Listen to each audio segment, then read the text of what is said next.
Hello dear friends, once again welcome back to my YouTube channel. बहुत बहुत आभार आप सभी का and thank you so much.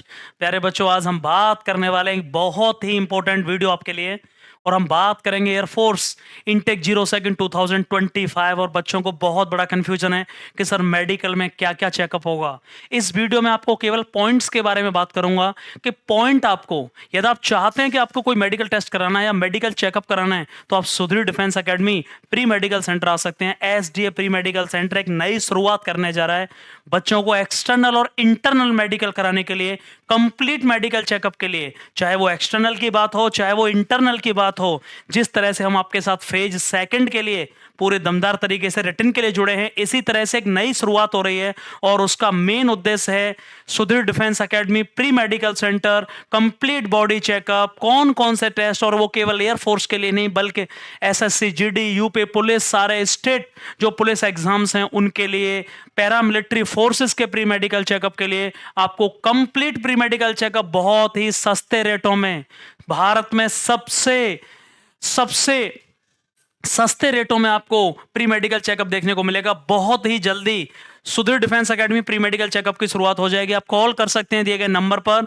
Description box में आपको कॉन्टैक्ट डिटेल्स दी गई है। और प्यारे बच्चे, आज मैं बात करने वाला हूं एयरफोर्स का मेडिकल होने वाला है फेज सेकंड में, पीएफटी फेज सेकंड और मेडिकल टेस्ट होगा। कौन कौन से एग्जैक्ट वो पॉइंट हैं जो एयरफोर्स में चेक किए जाएंगे और उनको क्या नाम होते हैं, यहां मैं आज डिटेल में बात नहीं करूंगा। आगे से आपके लिए हर पॉइंट का एक डिटेल्ड वीडियो आएगा। याद रखिएगा, हर एक डिटेल्ड वीडियो में लेके आऊंगा हर पॉइंट का कि वेरिकोस वेंस क्या है, नॉकनी क्या है, फ्लैट फुट क्या है प्रॉपरली। लेकिन आज मैं बात करने वाला हूं सारे ही मेडिकल पॉइंट्स के बारे में जो सबसे ज्यादा जिनमें बच्चों को आउट किया जाता है। कौन कौन से ऐसे पॉइंट हैं जिसमें बच्चे सबसे ज्यादा बाहर होते हैं। तो इस वीडियो को देखना अंत तक ना भूलें। बहुत ही सिंपल प्लस के बहुत ही हर तरीके से आपको एक एक पॉइंट क्लियर करने वाला हूं। सीधे हम चलते हैं आगे वीडियोस पर। सबसे पहले कौन कौन से ऐसे चेकअप हैं जो आपको वहां जाकर देखने को मिलेंगे, एक्सटर्नल या इंटरनल। सबसे पहला पॉइंट आपको मैं बता देता हूं, हाइट के अकॉर्डिंग वेट होना चाहिए। हाइट और वेट का एक चार्ट आपको मैं डाल दूंगा। कितना चार्ट होता है, आपको डाउट है तो आप मुझे डायरेक्टली कॉल भी कर सकते हैं कि सर इतनी हाइट के अकॉर्डिंग इतना कितना वेट चाहिए। हाइट और वेट का एक प्रॉपर अगला वीडियो आ जाएगा। सबसे पहले आपको हाइट चेक की जाएगी, स्पेशली यहां मैं बात कर रहा हूं एयरफोर्स की, और उसके बाद में आपको हाइट के अकॉर्डिंग ध्यान रखिएगा, फिर आपको वेट होना चाहिए। जैसे मैं एक एग्जांपल बताऊं कि अगर आपकी 165 हाइट है, 165 सेंटीमीटर है, तो उसके लिए आपका वेट चाहिए 52 से 55। 52 से 55 केजी का वेट चाहिए। तो सबसे पहला पॉइंट आपका हो गया यहां हाइट का।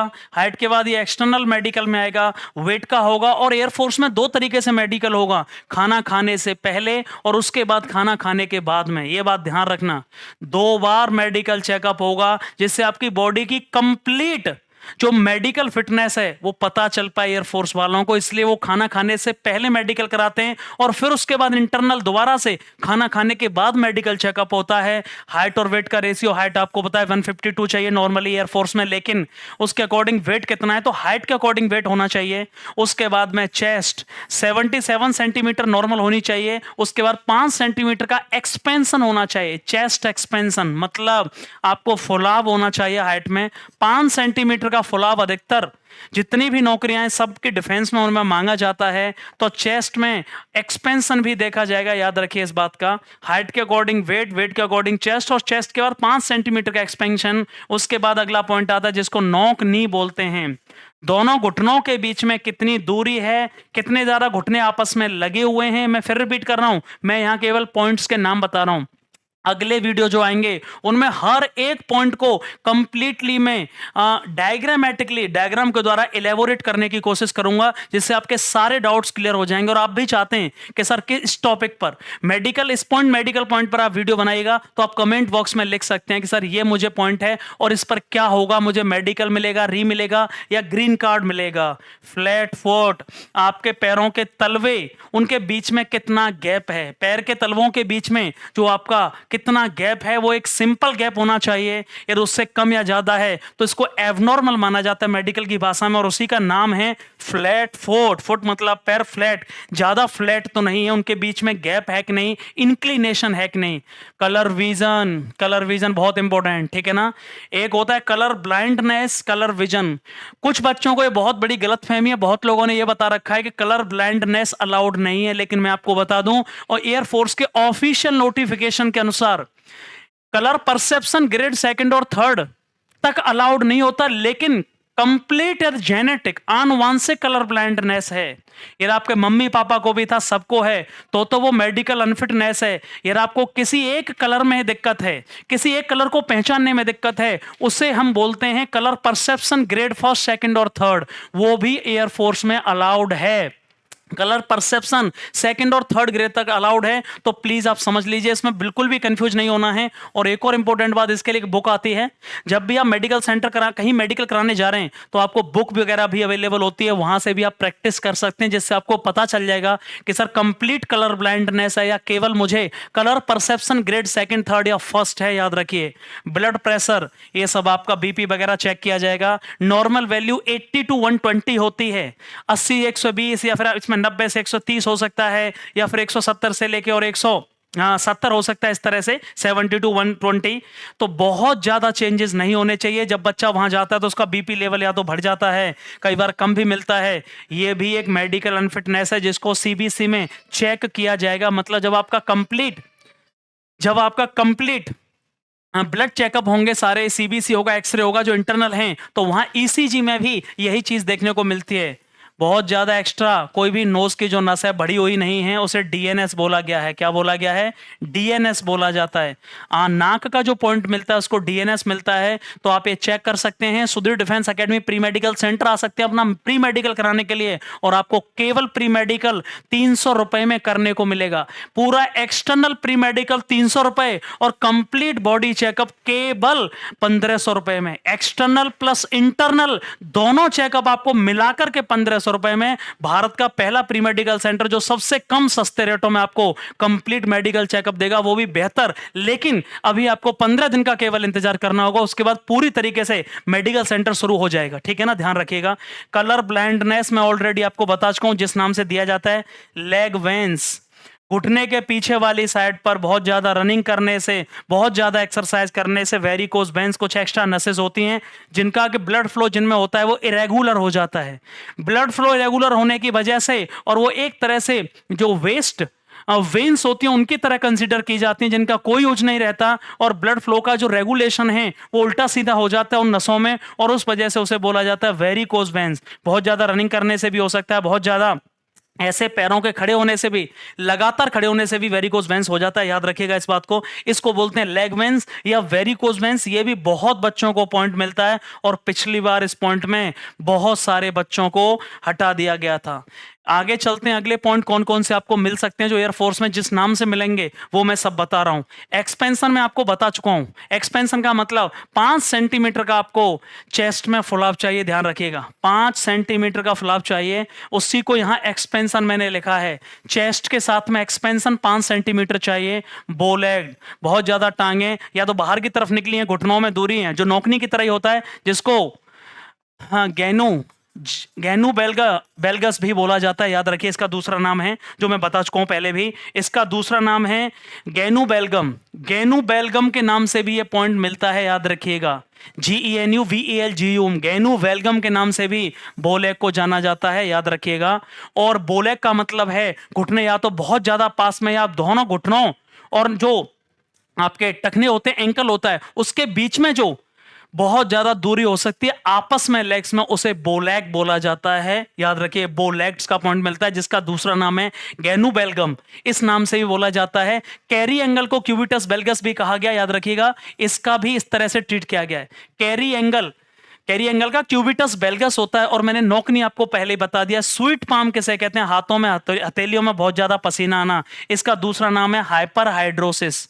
इसका दूसरा नाम होता है हाइपर हाइड्रोसिस, याद रखिएगा। स्वीटी पाम्स, ये केवल पॉइंट के बारे में बता रहा हूं, हर पॉइंट का डिटेल्ड वीडियो आपको देखने को जल्दी ही मिल जाएगा। स्वीटी पाम, हाथों में पसीना बहुत ज्यादा आता है, इसको भी मेडिकल अनफिटनेस माना गया है। हर्निया, प्राइवेट पार्ट्स के ऊपर बहुत ज्यादा नसों का दिखना या गांठ बन जाना, उन्हीं को कहा जाता है हर्निया। प्राइवेट पार्ट्स में जहां टेस्टिकल से ऊपर की जो जहां पे आप जैसे टुंडी बोला जाता है जिसको, ठीक है, नाभि बोला जाता है, उसमें गांठ बन जाना, और या फिर प्राइवेट पार्ट्स में जो आपका पेनिस होता है उसके साइड में जो जगह होती है जिन्हें हम रेसिस बोलते हैं, राग बोलते हैं, उनमें गांठें पड़ जाना, वहां गांठ बन जाना, उसको हर्निया की कंडीशन कहा जाता है। ये भी मेडिकल अनफिटनेस है। यूरिन के आरई और एमई, यूरिन चेकअप प्रॉपरली होगा, जिसमें पॉइंट आपको दो तरह से चेक किया जाएगा, रेगुलर एग्जामिनेशन और माइक्रोस्कोपिक एग्जामिनेशन, ठीक है ना। दो तरीके से चेकअप है, उन्हीं के नाम है रेगुलर एग्जामिनेशन और माइक्रोस्कोपिक, दूरबीन के द्वारा एग्जामिनेशन होगा। यूरिन का तो ये यूरिन का चेकअप होगा, जिसको यूरिन आरई और एमई बोला जाता है। कैरी एंगल, कैरी एंगल आपको पहले ही मैंने बता दिया है, दोनों हाथों में, दोनों ही यहां पर कितने ज्यादा दूरी है आपस में, बिल्कुल सीधे हैं या फिर बहुत ज्यादा मुड़े हुए हैं, कितने डिग्री का एंगल, 21 डिग्री तक अलाउड है। बहुत ज्यादा ऊपर हुआ तो उसे बाहर भी कर दिया गया, कई बार 19 डिग्री से ऊपर भी बच्चों को बाहर कर दिया जाता है। वैसे जनरली 17 डिग्री से 22 डिग्री तक जब आपको अलाउ कर दिया जाता है, इतना चल जाता है, उसको बोला जाता है कैरी एंगल। तो ये प्रॉब्लम नहीं होनी चाहिए। आगे चलते हैं। पैरों की उंगलियां संख्या में फिट होनी चाहिए, कितनी है, बहुत ज्यादा उंगली एक नीचे तो नहीं है, एक उंगली के साइजेस तो छोटा नहीं है, ये सब फिट फिंगर्स में आता है, याद रखिएगा। पैरों की उंगलियों का स्ट्रक्चर प्रॉपरली है कि नहीं है, कोई उंगली बहुत छोटी तो नहीं है, कोई एक उंगली बहुत ज्यादा नीचे तो नहीं है, और उंगलियों के तुलना में उसको फिट फिंगर्स में बोला जाता है। हार्ट्स एंड लंग्स का कंप्लीट इंटरनल चेकअप होगा, आपका एक्सरे भी किया जाएगा, सीबीसी भी किया जाएगा, स्टैंडर्ड भाषा में उनको सीबीसी बोलते हैं। एक्सरे हो गया, ईसीजी हो गया, हार्ट एंड लंग्स, इनके सब चेक किए जाते हैं। कार्डियोमेगाली, पिछली बार एक लड़के को पॉइंट मिला था लंग्स में कि आपका पीएच लेवल कम है, उसको कार्डियोमेगाली बोला जाता है। मैं डिटेल में जब आपको पॉइंट टू पॉइंट वीडियो आएगा तो आपको सारी डिटेल बताऊंगा, अभी बस मैं केवल नाम बता रहा हूं, और जो मेन चेकअप होते हैं उनको बता रहा हूं। हार्ट एंड लंग्स का कंप्लीट चेकअप होगा। पल्स रेट बहुत ज्यादा नहीं होनी चाहिए, हार्ट बीट पल्स रेट में बहुत बच्चे निकले हैं, जिसको सीवीएस बोला जाता है, कार्डियोवास्कुलर सिस्टम। पूरा कार्डियोवास्कुलर सिस्टम चेक होगा, जिसका पॉइंट का नाम है सीवीएस, कार्डियो वस्कुलर सिस्टम। आपका हृदय का पल्स रेट हो गया, ये सब कैसे काम कर रहा है, एबनॉर्मल तो नहीं है, उसी को बोला जाता है हार्ट एंड लंग्स के सारे चेकअप। पल्स रेट हो गया। हाइड्रोसिल, प्राइवेट पार्ट में टेस्टिकल्स में गांठ बन जाना या साइज का, एक टेस्टिकल्स का साइज दूसरे से बड़ा होना, छोटा होना, टेस्टिकल्स के साइज में अंतर होना, उनमें गांठ हो जाना, इनको हाइड्रोसिल वेरिकोसिल के नाम से जाना गया, ध्यान रखिएगा। हाइड्रोसिल और वेरिकोसिल का मतलब है जो स्वेलिंग आ जाती है, सूजन आ जाती है। एक टेस्टिकल्स हमारा जो प्राइवेट पार्ट है पेनिस के नीचे जो टेस्टिकल्स हैं, उनका साइज में अंतर आ जाना, उसे हाइड्रोसेल में, हाइड्रो मतलब ये माना जाता है कि उनमें पानी ज्यादा हो गया या तो उसकी सर्जरी की जाती है, याद रखिए, उसको हाइड्रोसेल बोला जाएगा। और आगे बढ़ते हैं, इसी के साथ वेरिकोसिल भी होता है। और क्या पॉइंट आपको मिल सकते हैं प्यारे बच्चे जो नाम से जाने गए हैं। फिर बायोकेमिस्ट्री में पूरा चेकअप होगा, उससे पहले मैं बता देता हूं कंप्लीट एक्सरे कराया जाएगा आपका। एक्सरे के साथ में फिर ईसीजी होगा, इलेक्ट्रिकल कार्डियोग्राम।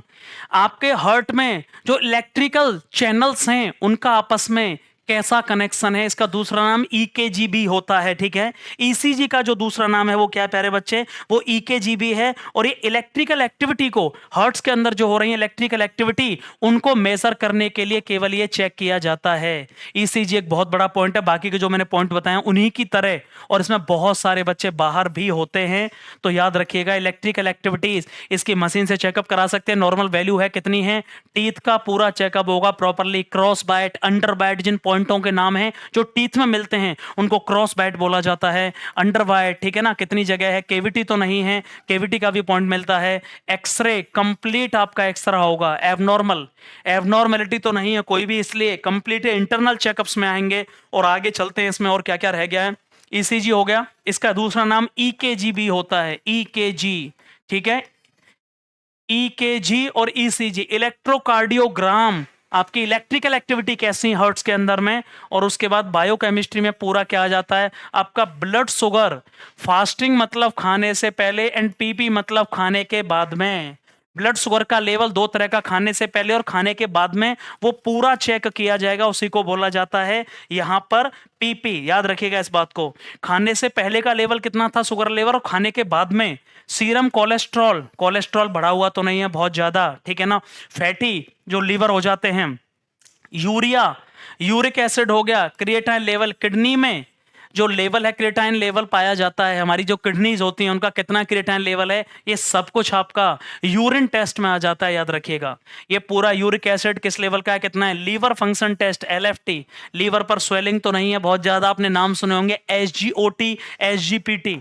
जब आप चेक कराने जाते हैं तो डॉक्टर कहता है एसजीओटी, एसजीपीटी, एसजीपीटी की नॉर्मल वैल्यू एसजीओटी की 10 से 50 होती है, बड़ी हुई है तो वो एबनॉर्मल माना जाता है। इसी तरह एसजीपीटी होता है 10 से लेकर 40 होता है, उसकी एबनॉर्मल वैल्यू ज्यादा नहीं होनी चाहिए, उसको लीवर फंक्शन टेस्ट में माना जाता है। बहुत ज्यादा बढ़ा हुआ होगा तो आपके कहते ना लीवर पर सूजन होगी तो ये सब बहुत एबनॉर्मल वैल्यूज आएंगी, ठीक है ना। ब्लड हीमोग्राम, इसका मतलब है इसमें हीमोग्लोबिन चेक किया जाएगा, हीमोग्लोबिन, टीएलसी और डीएलसी। टीएलसी का मतलब क्या हुआ, आप जब जाते हैं तो आपको चेकअप में देखने को मिलता होगा टोटल ल्यूकोसाइट काउंट, लिखा रहता है कि टोटल ल्यूकोसाइट काउंट कितनी है और डिफरेंशियल ल्यूकोसाइट काउंट कितनी है, उनकी संख्या होती है। जैसे प्लेटलेट्स कितनी हैं, आपका हीमोग्लोबिन इतना होना चाहिए 12 से लेके या 11 से लेके 12 से लेके 14.5 या 15 के बीच में, या 11 से लेके 14 के बीच में। महिलाओं का होना चाहिए लगभग 10 से लेके या 11 से लेके 12.5 और 13 के बीच में। तो इस तरह से टोटल ल्यूको काउंट और डिफरेंशियल ल्यूको काउंट ये सब चेक किया जाएगा। हीमोग्लोबिन कितना है इस नाम से, क्रिएटाइन, किडनीज का क्रिएटाइन लेवल कितना है, वो कितना है, ज्यादा कम या ज्यादा बढ़ गया तो दिक्कत आ जाएगी किडनीज में। ये सारे वो पॉइंट मैं आपको बताने जा रहा हूं या बताए हैं मैंने, जो कि एयरफोर्स में प्रॉपरली चेकअप होंगे, याद रखना इस बात का। लेकिन ये केवल पॉइंट्स बताएं, इनके बारे में डिटेल्ड वीडियो आपको आएगा डायग्राम के साथ में समझा करके कि कहां ये प्रॉब्लम हो सकती है, वो वीडियो आपके साथ आने वाला है बहुत ही जल्दी। इसमें एक दो पॉइंट और मैं आपको बता देता हूं जो कि रह गए हैं, तो उनके बारे में बात कर लेते हैं। यहाँ जो पॉइंट रह गए उनके बारे में मैं आगे बढ़ रहा हूँ, जैसे इसमें से और जो पॉइंट रह गए, हाइड्रोसिल हो चुका है, पल्स रेट के बारे में बात कर चुका हूँ, हर्निया हो गया, स्वीटी पाम हो गया, बोलैग हो गया, एक्सपेंशन हो गया, carry angle, feet angle, heart and lungs हो गया, पल्स रेट हो गया, और यहाँ पर वेरिकोज वेंस के बारे में बात कर चुके हैं हम, फ्लैट फुट हो गया, नौकनी हो गया। पाइल्स के बारे में शायद यहाँ बात नहीं हुई है, शायद मुझे लग रहा है। पाइल्स, पाइल्स का मतलब होता है बवासीर, जिसको हेमेरॉइड्स भी बोला जाता है, एक्सटर्नल हेमेरॉइड्स एंड इंटरनल हेमेरॉइड्स। पाइल्स के बारे में नहीं लिखा गया है, तो पाइल्स का भी प्रॉपर चेकअप होगा, जिसको हेमेरॉइड्स बोला जाता है। जहां आपका एनस होता है वहां पर या तो अंदर की तरफ या बाहर की तरफ कुछ एक्स्ट्रा गांठ टाइप की हो सकती हैं, कुछ एक्स्ट्रा नस हो जाती हैं, जो स्वेलिंग आ जाती है उन पर, उसी को बोला जाता है एक्सटर्नल हेमेरॉइड्स या इंटरनल हेमेरॉइड्स। और इसका दूसरा नाम पाइल्स भी है। इसका दूसरा एक और नाम जो हम बवासीर बोलते हैं वो भी कंसीडर किया जाता है, वो भी एक बड़ा पॉइंट है, याद रखिए इस बात को। सो कैसा लगा आपको ये वीडियो? यदि आप इन सभी पॉइंट्स पर डिटेल्ड वीडियो चाहते हैं तो कमेंट बॉक्स में फटाफट से एक बार जय हिंद लिख दीजिए, और इस चैनल को भाई सब्सक्राइब करना ना भूलिए, क्योंकि मैं बहुत ही बेहतरीन तरीके से आपको मेडिकल के बारे में आगे बात करने वाला हूं। हर मेडिकल के बारे में डिटेल्ड वीडियो आएगा। Thank you so much and love you all.